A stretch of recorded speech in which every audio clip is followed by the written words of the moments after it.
L'invité d'ici.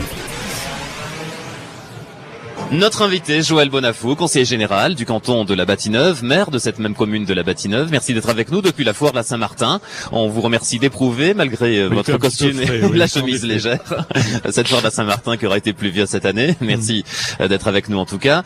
Pour faire le point sur plusieurs sujets avec vous, parler d'abord de cette commune même de la Bâtie-Neuve, qui a fait parler d'elle récemment, puisque vous avez rebaptisé, vous avez été contraint d'ailleurs de baptiser tout court beaucoup de voiries de la commune. Ça a été tout un chantier partagé avec l'équipe municipale et la population. Oui, tout à fait. C'est un gros chantier mené par un conseiller.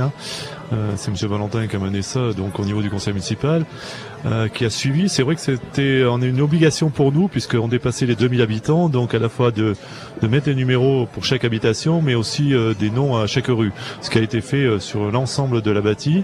Donc c'est en train de se terminer pour la fin de l'année. Toutes les plaques seront posées ainsi que les noms de rue. Alors parmi les noms qui ont été retenus, il y a donc le général de Gaulle de mémoire, Simone Veil, je crois. Seulement 3 noms ont été retenus au niveau des rues principales.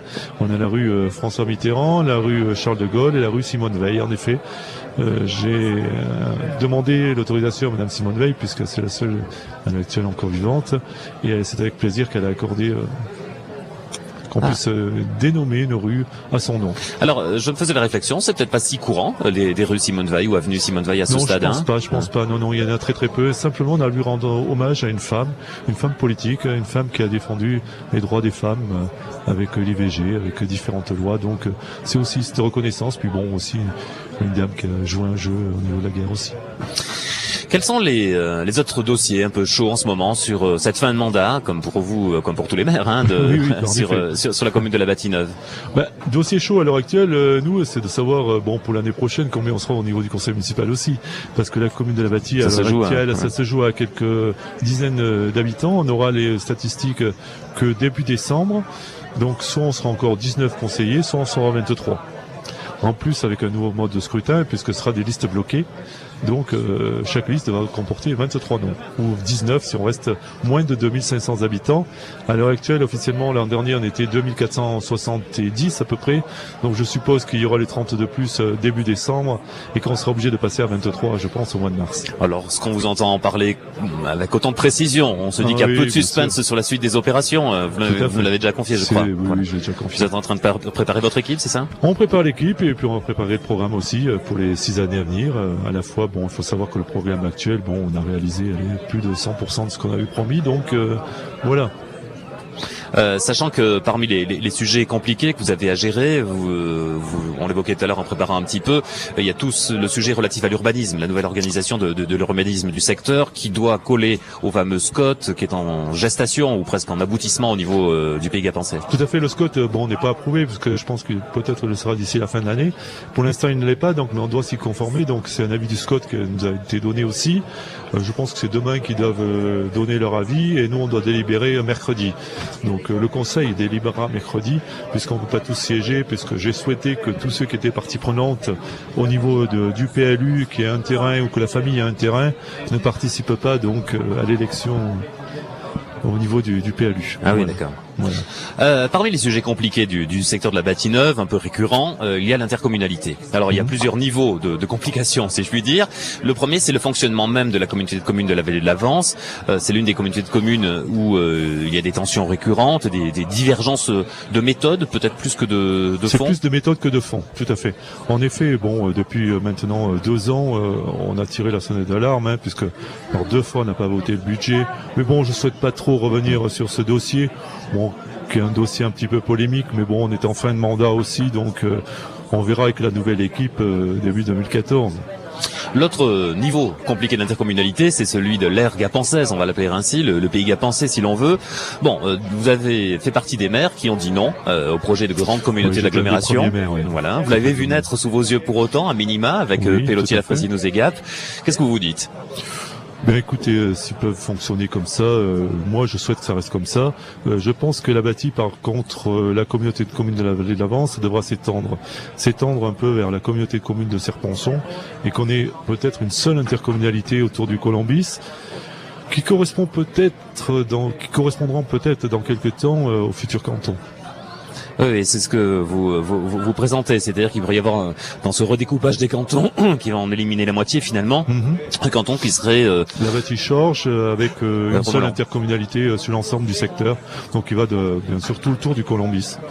À ceux qui vous opposent, pas loin d'ici, où nous nous trouvons, sur la ville de Gap, en mairie Gap, que tout ça c'est reculé pour mieux sauter, qu'il faudra bientôt ou tard faire cette grande communauté d'agglomération qui ira de Chorges à La Sols, peut-être même jusqu'à Vennes, etc. Jusqu'à Saint-Bonnet de notre côté. Oui. Je pense que c'est un petit peu grand pour l'instant. C'est pas encore c'est pas prêt au niveau mentalité aussi. À l'heure actuelle, vous savez que on a eu énormément de mal déjà pour accepter les conseillers territoriaux. Ça se fera pas. Donc, vous voyez un petit peu que je pense que dans un premier temps, c'est la commune. Après, il y a toujours l'intercommunalité, mais à l'heure actuelle, les intercommunalités posent quand même des problèmes. On le rencontre, il y a beaucoup qui ne fonctionnent pas comme elles devraient fonctionner aussi. Donc tout ça, c'est des étapes, et je pense qu'il ne faut pas les brûler non plus. Dans un premier temps, apprenons déjà à travailler tous ensemble, qui n'est pas une évidence, et on le voit à l'heure actuelle dans le fonctionnement des communautés. Alors vous êtes membre actif du Parti Socialiste, vous êtes dans l'opposition au Conseil Général des Hautes-Alpes. Un regard sur cette majorité départementale, on a assisté depuis la rentrée à des débats qui tournaient beaucoup autour de l'économie des stations sport d'hiver en particulier, sur l'endettement aussi. Quel est votre regard ?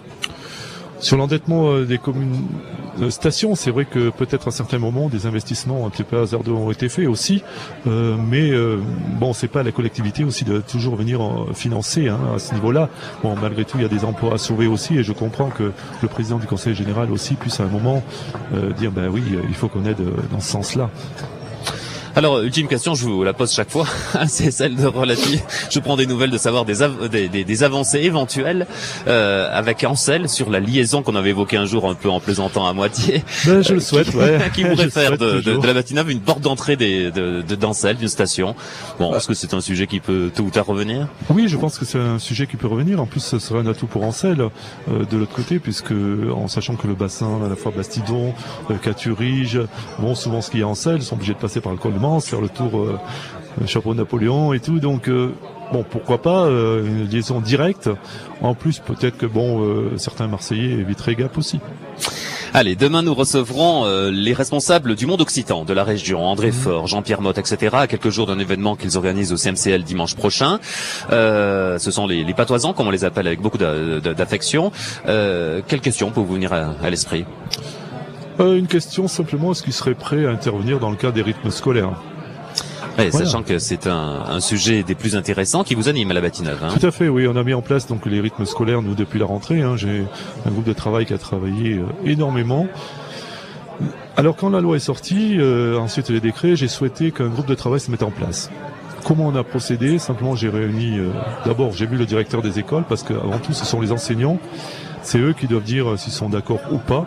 Donc on a mis en place avec les enseignants, ensuite les parents d'élèves et des élus, un groupe de travail, à peu près 25 personnes qui ont travaillé pendant presque 6 mois pour mettre en place les rythmes scolaires de la rentrée de septembre.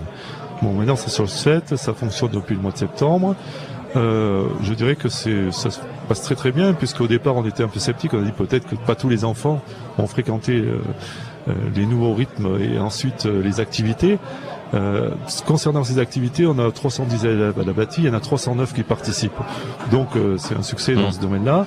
Et je pense que les retours des parents aussi sont satisfaisants, en sachant que nous, on a fait le choix aussi que l'école, c'est les enseignants qui nous ont proposé, simplement que l'école soit de 8h30 le matin à 12h, et ensuite de 13h30 à 15h. Ça pour 3 jours par semaine, sauf le lundi où c'est les enseignants qui vont jusqu'à 16h30 et le mercredi qui se termine à 12h. Donc toutes les activités, on les prend de 15h30 à 16h30. Tous les jours, c'est à peu près 14 activités qui sont proposées aux enfants de la Bâtie. Donc bilan satisfaisant à ce stade. Au niveau financier, pas trop lourd à porter ? C'est un coût financier pour la commune supplémentaire, oui, tout à fait. En sachant que nous, on bénéficie cette année d'aide. C'est pour ça aussi qu'on a souhaité tout de suite s'engager, puisqu'on va toucher à peu près 90 € par élève, et ça va nous coûter en gros 150 € par élève. Allez, ultime rendez-vous de cette émission de la mi-journée, y compris lorsqu'on est à l'extérieur, comme ici, à la foire de la Saint-Martin. On présente, pour terminer, changer un peu de sujet, un miroir à chacun de nos invités. Alors là, c'est un drôle de miroir, très contemporain, c'est un miroir de téléphone portable, mais cela dit, il vous permet de vous y voir. Qu'est-ce que vous y voyez, spontanément ? Pour l'instant, Alors, quelqu'un qui a froid. Oui, ça je peux imaginer. Ça, c'est réel. Bon, après, quelqu'un de déterminé aussi un petit peu dans ses engagements et dans ses activités. Très bien. Merci Joël Bonafou d'avoir été avec nous. Merci à vous. Bonne journée.